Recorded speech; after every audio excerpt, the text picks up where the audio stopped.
तो हेलो बच्चों, कैसे आप सभी। आगे हम इस भौतिकी के महामैराथन के सीरीज यानी कि पार्ट नंबर 6 पे हम देखेंगे। इसमें आज फिजिक्स का तीसरा चैप्टर जिसका नाम है मानव नेत्र। मानव नेत्र वायुमंडलीय अपवर्तन और वर्ण विक्षेपण, यानी कि मानव नेत्र वायुमंडलीय अपवर्तन और वर्ण विक्षेपण। इस अध्याय के जो फिजिक्स का तीसरा चैप्टर है, इसके हम आज ऐसे 30 महत्वपूर्ण प्रश्नों को करने वाले हैं जिसकी एग्जाम में आने की प्रबल संभावनाएं हैं। तो आइए हम देखते हैं इस 30 महत्वपूर्ण प्रश्नों को। और आने वाले 2026 में जो अब की समय नहीं है ज़्यादा, इस 2026 में जो बिहार बोर्ड क्लास 10th का एग्ज़ाम होगा उसमें कैसे हम अपने नंबर को जो हम बढ़ा सकते हैं। तो देखते मेरा इस प्रकार से जो है, इसमें पहला प्रश्न फिजिक्स का जो तीसरा चैप्टर है उसका क्या हो जाएगा। पहला प्रश्न जो है वो क्या होगा। तो मेरा जो पहला प्रश्न है स्क्रीन पे कुछ इस प्रकार से है कि किसी वस्तु का प्रतिबिंब किस भाग पे बनता है, यानी कि हमें बताना है इसमें कि किसी भी वस्तु है ना, उसका प्रतिबिंब जो है वह किस भाग पर बनेगा। किसी भी वस्तु का प्रतिबिंब जो है बच्चों वह किस भाग पे बनेगा। तो मेरा ऑप्शन है कॉर्निया, परितारिका, पुतली, रेटिना या दृष्टिपटल। तो हम जानते हैं हमारा जो नेत्र है उसमें प्रतिबिंब जो बनता है वह बनता है रेटिना पे, यानी कि जिसको हम हिंदी में क्या कहते हैं बच्चों, दृष्टिपटल कहते हैं। इस प्रकार से मेरा जो ऑप्शन हो जाएगा ए गौ, यानी कि 4 नंबर ऑप्शन क्या हो जाएगा, सही हो जाएगा।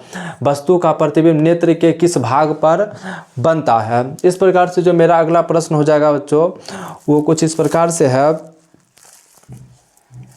कि मानव नेत्र के लिए स्पष्ट न्यूनतम दूरी जो है वह क्या होती है। यानी कि मानव नेत्र जो है ना वह यानी कि सबसे नज़दीक, यानी कि नज़दीक का जो दूरी है उसका वह कितना हो जाएगा, नज़दीक वह कितना तक देख सकता है। तो मानव नेत्र का जो न्यूनतम दूरी होता है वह होता है 25 सेंटीमीटर। क्या होता है बच्चों, 25 सेंटीमीटर। इस प्रकार से मेरे प्रश्न नंबर 2 का जो उत्तर हो जाएगा गौ हो जाएगा 25 सेंटीमीटर। तो देखते मेरा अगला प्रश्न क्या हो जाएगा बच्चों। अब तो मेरा जो अगला प्रश्न है ये हमसे क्या कह रहा है कि मानव नेत्र में जो है वह किस प्रकार का लेंस पाया जाता है। हमें बताना है कि मानव जो है ना उसके नेत्र में किस प्रकार का लेंस होता है। तो मानव नेत्र में जो लेंस होता है बच्चों वह होता है उत्तल लेंस। क्या होता है बच्चों, उत्तल लेंस होता है। इस प्रकार से मेरा ऑप्शन क क्या हो जाएगा, सही। मानव नेत्र में किस प्रकार का लेंस होगा तो वो उत्तल लेंस हो जाएगा। देखते हैं मेरा इस प्रकार से अगला प्रश्न जो है वो क्या हो जाएगा। तो जो मेरा बच्चों अगला प्रश्न है वह हमसे कह रहा है क्या कि वह हमसे कह रहा है अभिनेत्र लेंस की फोकस दूरी जो है वह क्या हो जाएगा। यानी कि अभिनेत्र लेंस यानी कि जो नेत्र का वो लेंस होता है ना उसके फोकस दूरी में परिवर्तन किसके द्वारा किया जाता है। यानी कि नेत्र लेंस में जो फोकस दूरी है उसमें परिवर्तन की होगा तो किसके माध्यम से होगा, पुतली के द्वारा, दृष्टिपटल द्वारा, पक्षमाभी यानी कि सिलियरी मांसपेशियों के द्वारा, तो परितारिका के द्वारा।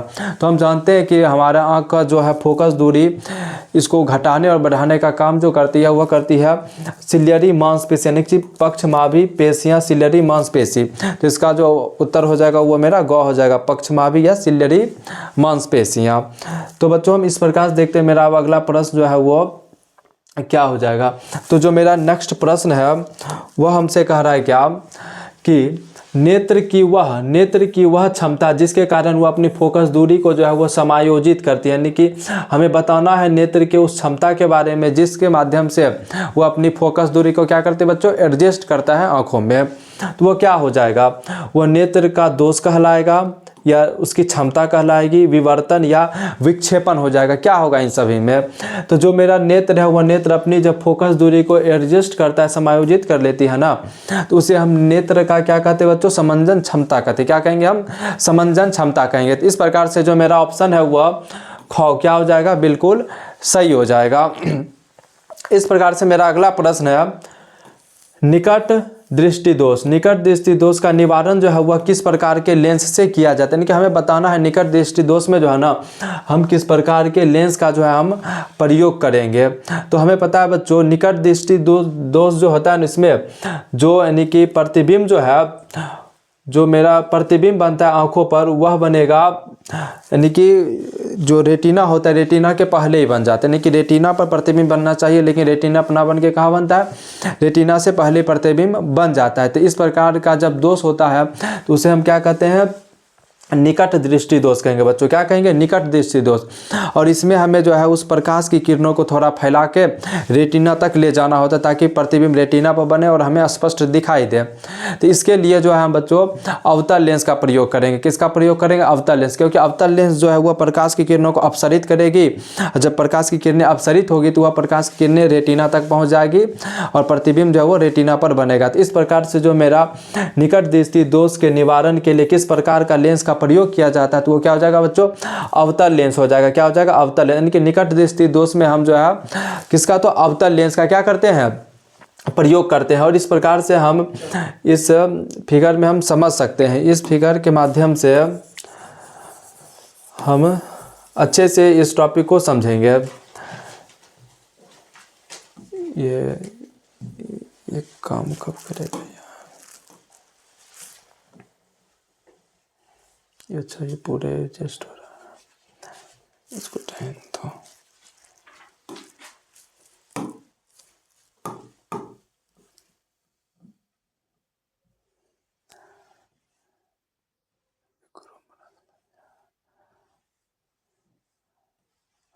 बीच में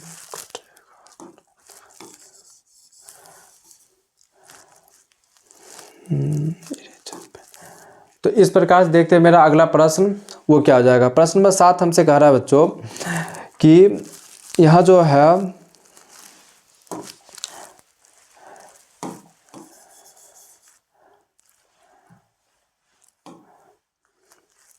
यह जो दूरदृष्टि दोष के लिए कौन सा लेंस उपयोगी माना जाता है, यानी कि जो दूरदृष्टि दोष होता है आंखों में, इस प्रकार के लिए हमें किस लेंस का जो है हमें प्रयोग करना होता है। तो दूरदृष्टि दोष में होगा क्या बच्चों? जो प्रतिबिंब जो है वो रेटिना के पीछे जाके बनता है। जब प्रतिबिंब रेटिना के पीछे जाकर बनती है ना, तो हमें करना क्या होता है कि उस प्रकाश की किरणों को थोड़ा पहले ही मिलाना होता है ताकि प्रतिबिंब रेटिना पर बने। इसके लिए जो हमें उत्तल लेंस का प्रयोग कर, जब हम उत्तल लेंस को यानी कि आंखों के सामने लगाते हैं, प्रकाश की किरणों को क्या करती है?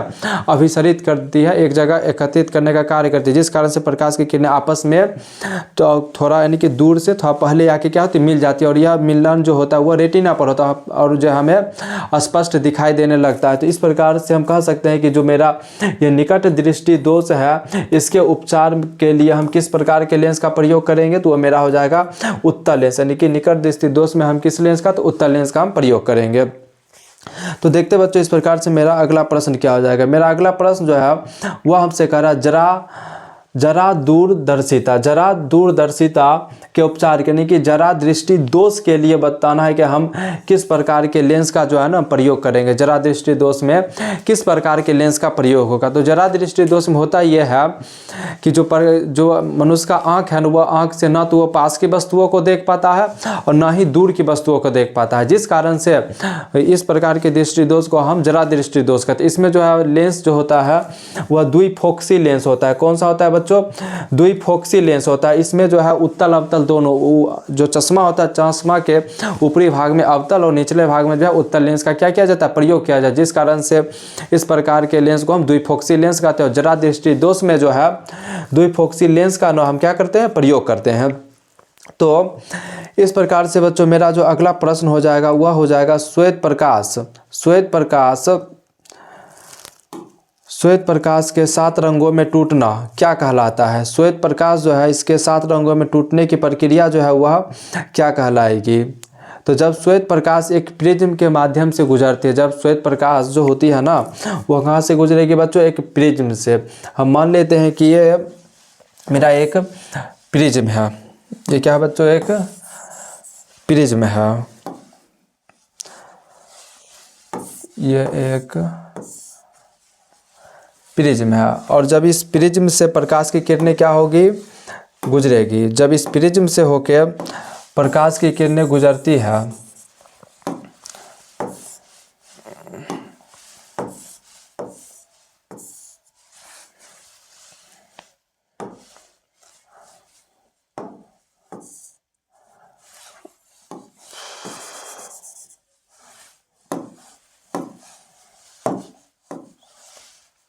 जब इस प्रिज्म से एक श्वेत प्रकाश की किरणें इस प्रकार से प्रिज्म पे आपतित होगी और यह प्रकाश की किरणें जो है कुछ इस प्रकार से जो है निकल जाती है, कुछ इस प्रकार से जो हो जाएगी, क्या हो जाएगी बच्चों, निकलेगी। जब इस प्रकार से जो है प्रकाश की किरणें 7 रंगों में विभक्त होकर निकल जाती है तो इस प्रक्रिया को जो है हम क्या कहते हैं। तो प्रिज्म में जब इस प्रकार की घटनाएं हमें जो है देखने को मिलती है तो इसे जो है हम प्रकाश का वर्ण विक्षेपण कहते हैं। क्या कहते हैं बच्चों, प्रकाश का हम इसे क्या कहेंगे, वर्ण विक्षेपण कहेंगे। और प्रकाश का वर्ण विक्षेपण किस में देखने को मिलेगा हमें, तो प्रिज्म में देखने को मिलेगा। प्रकाश का वर्ण विक्षेपण, तो प्रकाश का वर्ण विक्षेपण हमें किस में देखने को मिलता है, प्रिज्म में। तो इस प्रकार से जो मेरा प्रश्न नंबर 9 है, श्वेत प्रकाश 7 रंगों में टूटता है, ये क्या कहलाएगा, तो वर्ण विक्षेपण कहलाएगा। क्या कहलाएगा बच्चों, वर्ण विक्षेपण कहलाएगा। इस प्रकार से हम देखते हैं मेरा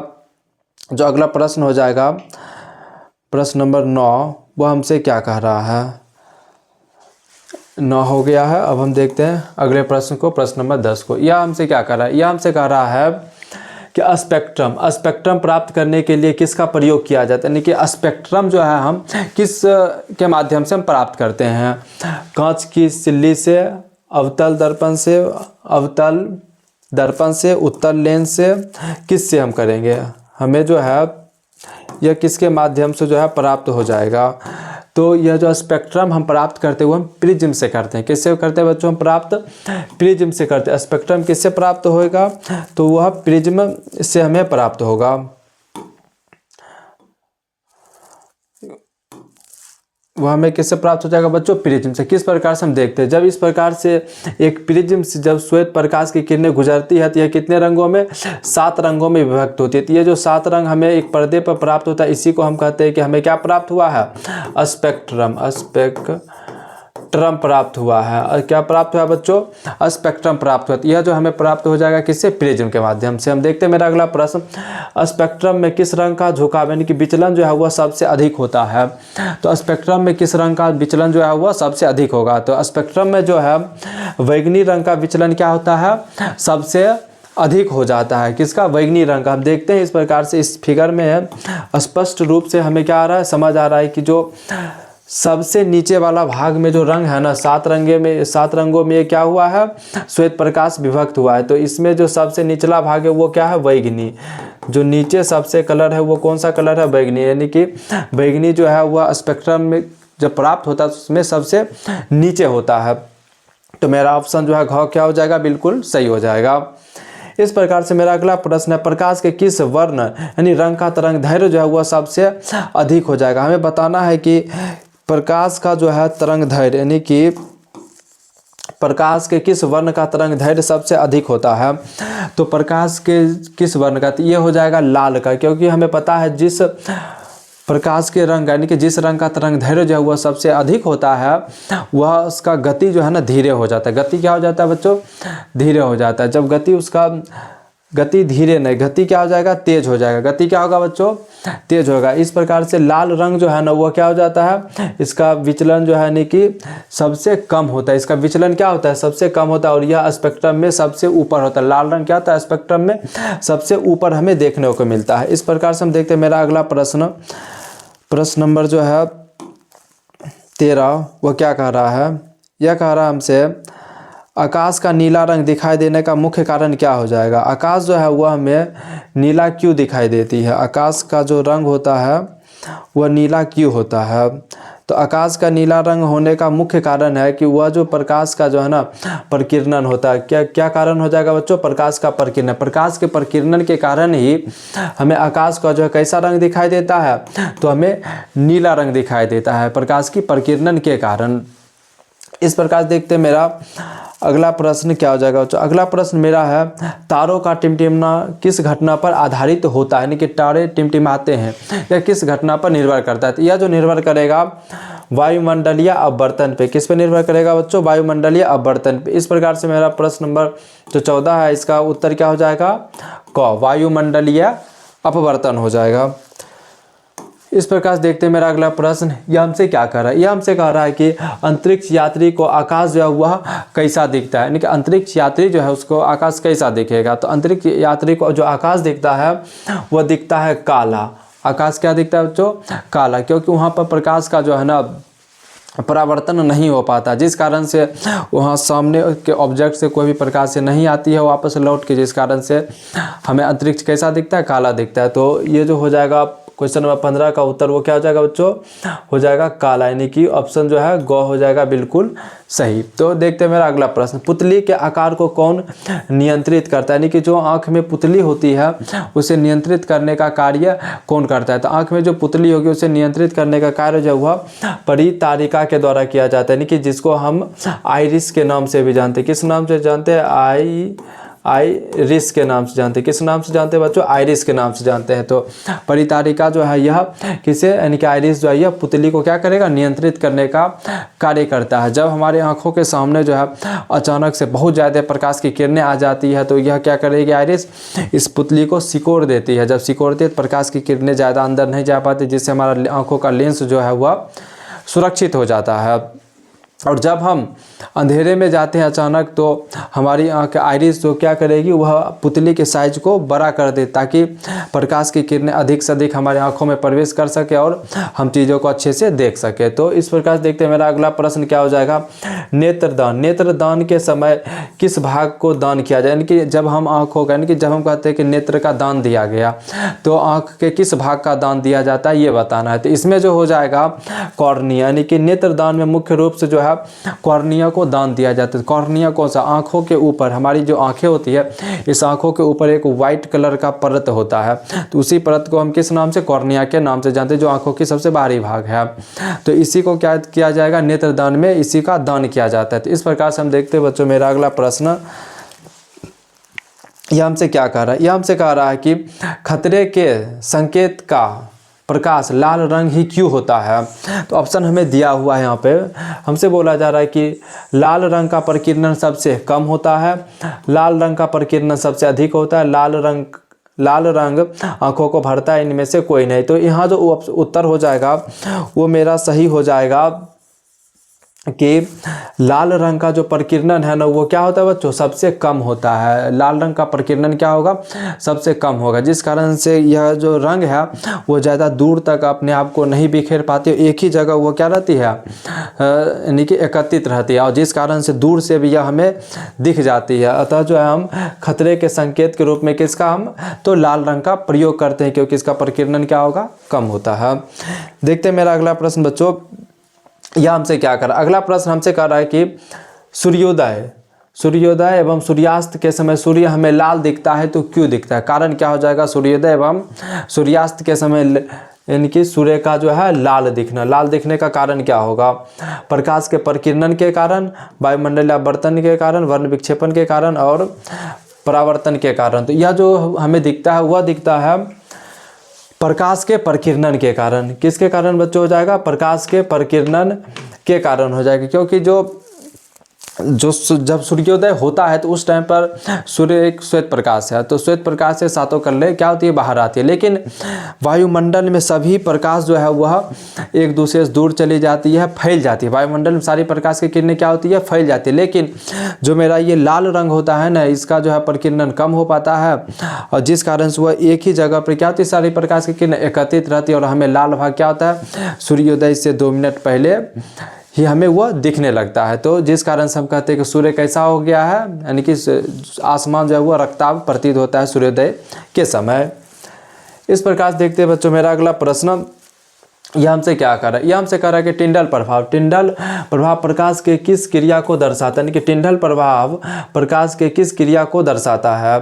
तो टिंडल प्रभाव जो है ना बच्चों वह प्रकाश के प्रकीर्णन की क्रिया को दर्शाएगा। किसे दर्शाएगा, प्रकाश के प्रकीर्णन की क्रिया को किसे दर्शाएगा, प्रकीर्णन। इसमें होता क्या है कि जब हम देखते हैं घर में, जब किसी घर में जब सूर्योदय हुआ, यानी कि दोपहर का समय हो, दिन का समय हो, जब घर में जो है ना किसी छेद से या फिर किसी भी माध्यम से जब सूर्य की प्रकाश अंदर आती है, तो जब सूर्य के प्रकाश अंदर आएंगे तो हम देखते हैं कि उस प्रकाश की लाइनिंग में जो हमें धूल कण दिखते हैं या फिर वहाँ पर कुछ चलते हुए छोटे छोटे कण दिखते हैं। तो यह जो हमें दिखाई पड़ता है इसी को हम क्या कहते हैं, टिंडल प्रभाव कहते हैं, कि कोलाइडी बिलियन के स्वरूप यह हमें क्या होता है, यहाँ पर अच्छे से वह प्रक्रिया हमें यहाँ पर दिखती है कि किस प्रकार से धूल कण जो है हवा में तैर रहे होते हैं। यह प्रक्रिया जो है किसके माध्यम से हो जाएगा, तो प्रकीर्णन के माध्यम से हो जाएगा। टिंडल प्रभाव जो ये दरअसल किसके माध्यम से दिखेगा, तो टिंडल प्रभाव के माध्यम से। इस प्रकार देखते हैं मेरा अगला प्रश्न वो हमसे कह रहा है नेत्र गोलक का व्यास लगभग कितना होता है, यानी कि हमें बताना है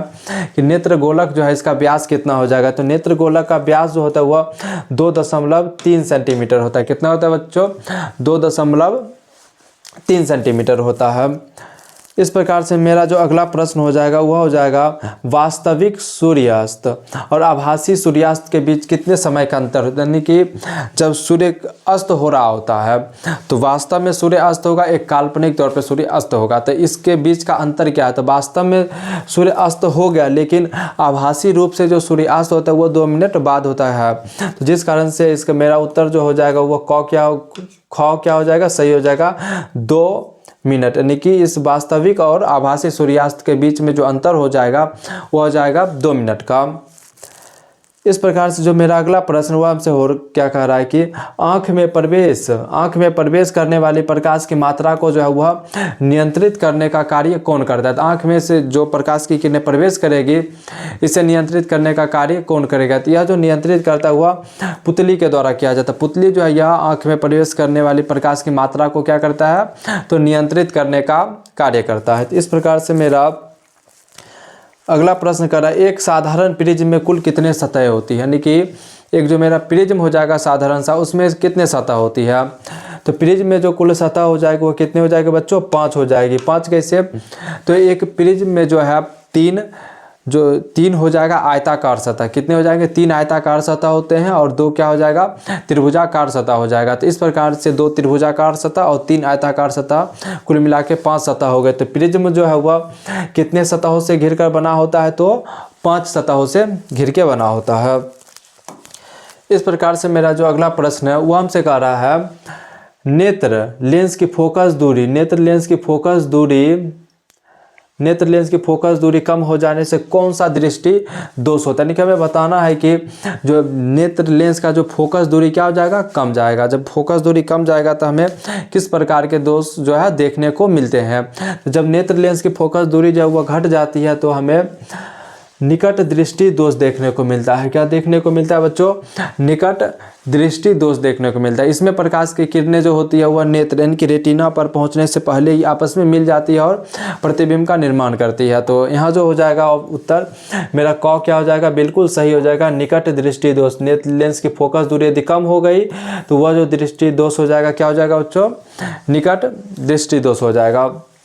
तो इस प्रकार से जो मेरा अगला प्रश्न हो जाएगा वो हमसे कह रहा है किस दृष्टि दोष में, यानी कि किस प्रकार के दृष्टि दोष में जो है प्रतिबिंब बनता है, लेकिन कहाँ बनता है, रेटिना के पीछे जाके बनता है। यानी कि नेत्र गोलक इसमें छोटा हो जाता है या फिर फोकस दूरी इसकी क्या होती है, बढ़ जाती है। तो यह जो घटना हमें देखने को मिलता है वो देखने को मिलता है दूर दृष्टि दोष में। किसमें देखने को मिलेगा बच्चों, दूर दृष्टि दोष में। दूर दृष्टि दोष में होता क्या है कि जो यानी कि प्रतिबिंब है वह रेटिना के पीछे बनता है। जब प्रतिबिंब रेटिना के पीछे बनता है तो हमें रेटिना पे लाना होता है। इसके लिए जो है हम उत्तल लेंस का प्रयोग करते हैं। किसका प्रयोग करेंगे बच्चों, हम उत्तल लेंस का प्रयोग करेंगे उपचार के रूप में।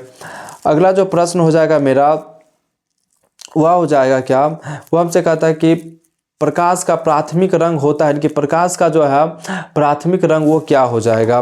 तो जो प्रकाश का प्राथमिक रंग हो जाएगा ना बच्चों वो हो जाएगा लाल, नीला, हरा, तीनों हो जाएगा। क्या हो जाएगा, लाल भी होगा, नीला भी हो रहा, हरा भी होगा। यानी कि यहाँ जो ऑप्शन होगा मेरा घ क्या हो जाएगा, सही उपयुक्त सभी। ये प्रकाश का जो है यह प्राथमिक रंग है।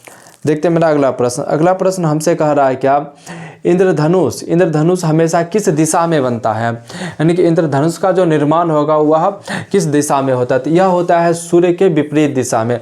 यदि सूर्य पूर्व दिशा में है तो इंद्रधनुष जो बनेगा वह पश्चिम दिशा में बनेगा। यदि सूर्य पश्चिम दिशा में है तो इंद्रधनुष जो बनेगा वह पूर्व दिशा में बनेगा। तो इस प्रकार से जो मेरा इंद्रधनुष किस दिशा में बनेगा, इसका ऑप्शन जो हो जाएगा, उत्तर जो हो जाएगा वो क्या हो जाएगा, ख सही, सूर्य के विपरीत दिशा में बनेगा।